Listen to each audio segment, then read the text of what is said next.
Ce prix a un sens pour nous parce que la RSE, dans la Compagnie du Midi, ça a des choses concrètes. Donc nous, on a 3 usines, une à Dijon, une à Carros, dont on a parlé également, et une à Marseille.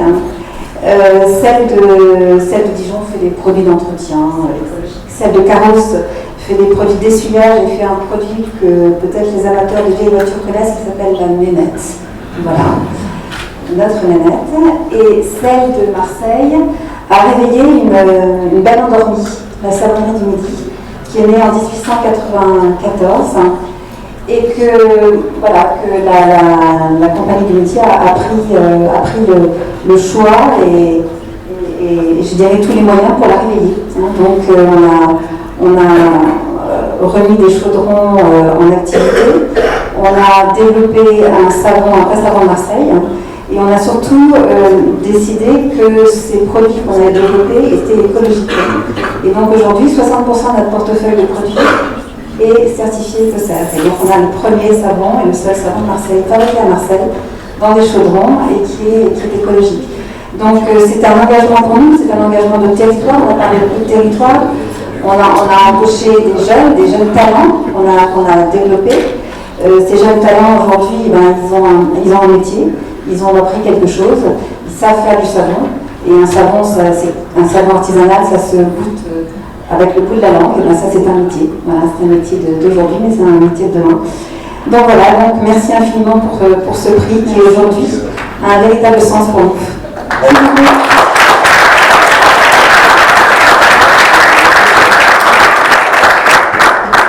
Alors, deuxième catégorie.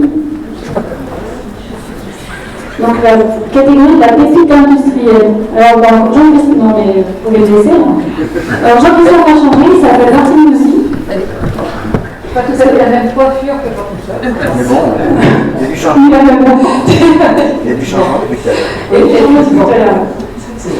Donc la pépite industrielle, merci. Donc Émilie et francophile. Gamme technologie, on vous a entendu. Et typotechnologie. Donc, en plus, tu sais que moi, ça me fait plaisir. On a bataillé. C'est vrai. Alors, celui-là. Alors, pour nous, c'est Date Technologie, dit Bob de la vaisselle. Bob de la vaisselle. Parce qu'avec Bob, lâchez l'éponge. Donc, le nom de la version petit carton. Le nom du remettre sur le carton. Alors, c'est Céline Moret, qui est la responsable de la communication.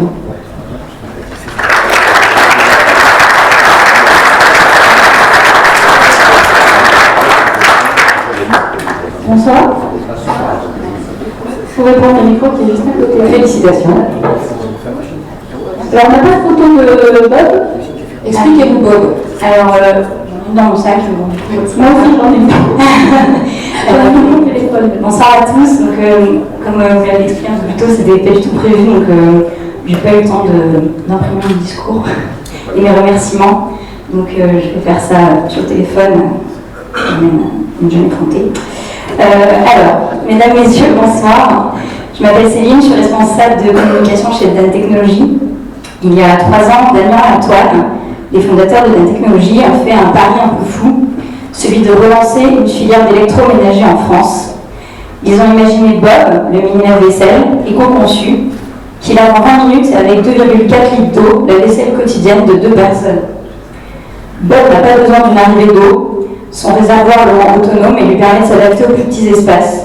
Il ne consomme aucune énergie à l'arrêt. Il est le premier lave-vaisselle produit en plastique 100% recyclé. Après le succès des précommandes lancées l'année dernière, Damien et Antoine prévoient la production de 100 000 Bob par an et l'embauche de 40 personnes sur l'année 2020 dans leur entreprise en Vendée, au nord de La Roche-sur-Yon. Et ce n'est que le début. Avec Bob, ils ont voulu prouver que l'on peut produire à tarif compétitif dans notre pays et que la désindustrialisation de la France n'est pas une fatalité. Ils ont rassemblé autour d'eux des femmes, des hommes qui croient en l'industrie française. Ils ont repensé les façons de concevoir et distribuer l'électroménager pour entraîner un nouvel usage dans les foyers. Ils sont devenus à 25 et 28 ans directeurs d'une usine, héritiers d'un savoir-faire unique en France. Membre de la French Fab, cette année, l'entreprise a été récompensée par le label Origine France Garantie et Dantec est aujourd'hui l'une des 2 seules entreprises à bénéficier de ce label dans le monde de l'électroménager français. Je ne vous dirai pas que ça a été simple, ça n'a pas été. Le monde de l'industrie inquiète, car il est coûteux et les investisseurs sont frileux. Mais demain, quand nous aurons prouvé qu'il est possible d'être jeune, industriel et engagé, nous espérons pouvoir convaincre le plus grand nombre. Nous sommes très heureux de recevoir ce prix Pépite industrielle car nous croyons fortement à l'industrie française, compétitive, performante, innovante et de qualité. Au nom de la technologie, je tiens à remercier le journal La Tribune, la région et la CCI Nice Côte d'Azur, l'UMM, BPI France et tous les organisateurs de cette soirée pour ce prix. Un grand merci et vive l'industrie française.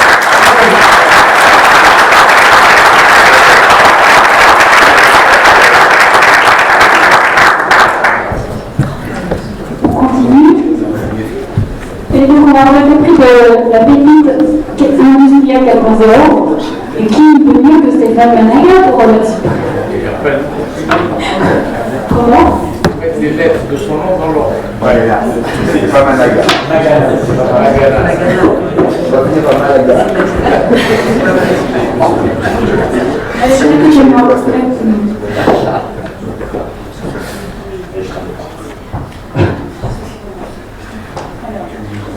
Les nominés sont EMS Proto, Bonne Industrie et Biotech. Et le gagnant. Donc le lauréat est EMS Proto, Pierre-Yves Sampère.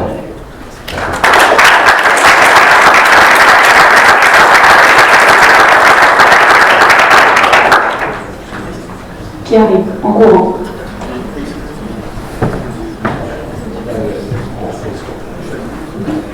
Merci beaucoup. Merci beaucoup. Vous êtes l'un des cofondateurs de EMS Proto. Moi, je suis le deuxième fondateur de MS Proto. On nous dit rapidement ce que vous faites. Alors, on a créé la société. Ça a été On a créé la société en 2015 et aujourd'hui on est en train de finaliser notre deuxième site de production de 3000 m². Alors qu'est-ce que c'est EMS Proto? EMS Proto c'est très très simple. C'est une usine qui assemble des cartes électroniques. Mais on n'est pas en Chine, on est à Bordeaux, on est très fiers d'être français et européens. Et la particularité de cette usine, c'est qu'elle est complètement automatisée et robotisée. Beaucoup plus que des usines traditionnelles qu'on pourrait avoir dans le secteur électronique, notamment par exemple en Chine. Et cette automatisation, en fait, c'est beaucoup de R&D, c'est beaucoup d'investissement, c'est beaucoup de bon sens également, et c'est surtout l'engagement on a eu, moi et Damien, le deuxième fondateur, sur cette industrie qui se meurt un peu en France, l'industrie électronique. Et la phrase que je voudrais vraiment communiquer aux gens, c'est que l'électronique, si on le perd un jour, à terme, on perdra le logiciel. Et le logiciel, c'est là-dessus que notre économie s'est basée.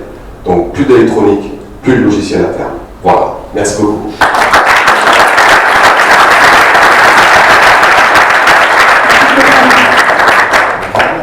Pour le prix de l'industrie familiale, j'appelle Marcel Rami.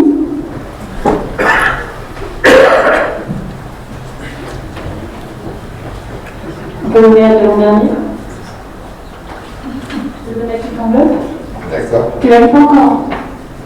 Tu vas le décider. On va attendre un peu. Donc les nominés sont Moulin du Nez, Compagnie Dumas et Tartière et Fils. Là tu peux.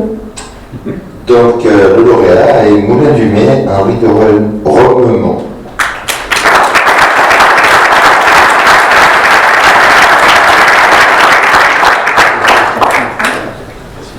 Félicitations.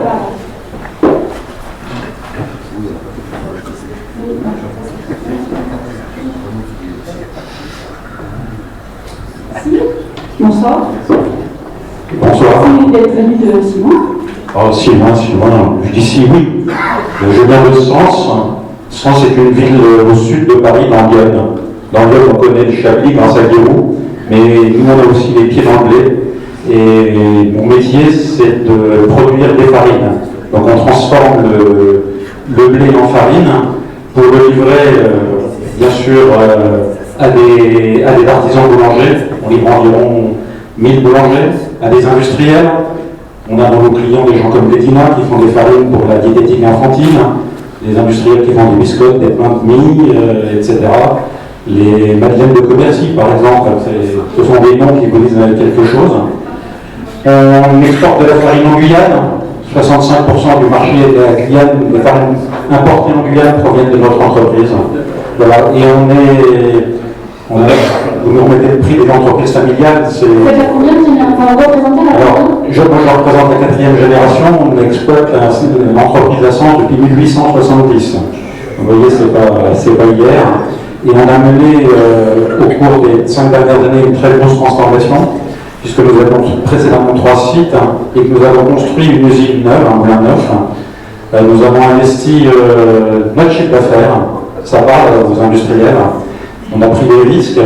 À l'époque, lorsqu'on s'est lancé dans ce projet, on a été accompagné entre autres par la BPI, mais on a pris pour un fou, parce que investir son chiffre d'affaires, c'est de la folie. Mais l'entreprise bénéficie de l'expérience et puis de la solidité des générations passées. Voilà. Donc c'est grâce aux générations passées qu'on a pu mener ce projet. Et depuis 5 ans maintenant, nous sommes sur une croissance de chiffres chaque année. Donc on ne regrette pas du tout cet investissement. Voilà. Et je sais que dans la profession, des investissements comme celui qu'on a réalisé, il n'y en avait pas eu depuis 20 ans, mais on a suscité les vocations puisque maintenant il y a d'autres projets. Donc moi si j'ai un message à faire passer, c'est que même si parfois on est un peu fou, on a des idées, il faut se mouiller, et quand on se mouille, souvent on est récompensé. Voilà, je vous remercie pour ce prix.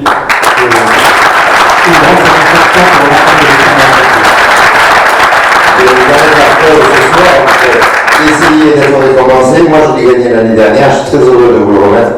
Surtout que c'est la soirée de l'industrie du futur et récompenser les entreprises du passé qui vont vers le futur, c'est la plus belle des récompenses. Voilà.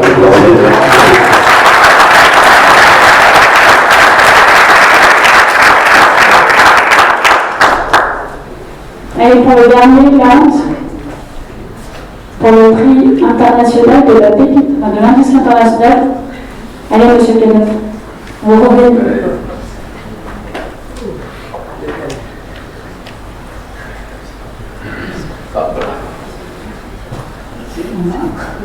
Merci. Alors, venez là, venez au milieu. Restez pas de votre côté. Donc, pour le prix de l'industrie internationale, les nominées sont Nutri-7, Mirka et Argeville. Et le lauréat est Nutri-7, c'est Sébastien de Cubert qui est là.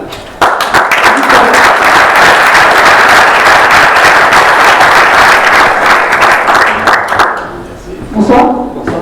Le micro. Bonsoir à tous. Donc vous me dites rapidement Nutri-7. Non, d'abord on lui remet son prix. Là, juste quand moi Je vous donne.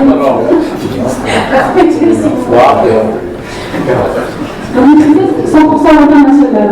Oui, tout à fait. Donc, je suis Sébastien de Cubert, donc en charge du pôle d'exploitation de Nutri-7 basé en Normandie. On est une industrie agroalimentaire qui produit des produits à base de pâtes pour lutter contre la malnutrition. On produit environ 70 000 tonnes par an, qui permet de sauver 12 millions d'enfants dans le monde, principalement en Afrique. Et 100% est donc exporté de notre site basé à côté de Rouen.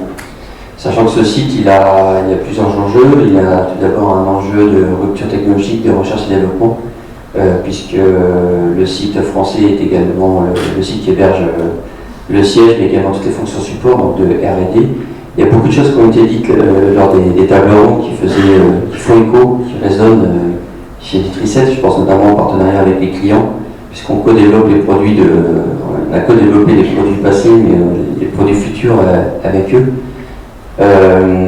Le site français, c'est vraiment la vitrine du groupe, puisqu'on a également un réseau qui s'appelle Plunpifield avec 10 sites, notamment basés en Afrique, qui sont soit franchisés, soit des filiales. Depuis peu, on teste de nouveaux modèles économiques. Et c'est vraiment la vitrine du groupe en termes de technologie, que ce soit digitalisation, excellence opérationnelle, même jusqu'à la gouvernance, puisqu'on est une des premières industries françaises à statut OSE, objet social étendu. Donc en fait, on teste plein de choses en France qui ensuite on transfère à travers les 10 partenaires du réseau. Voilà. Parfait. Bravo. Oui, le remettre.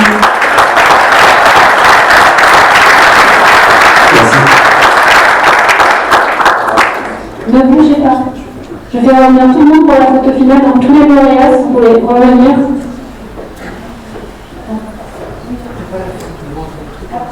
Et là, j'en fais une d'abord. Ben oui, on pourrait rester, on ne pas. Et monsieur le ministre, vous avez Partenariat. C'est bon.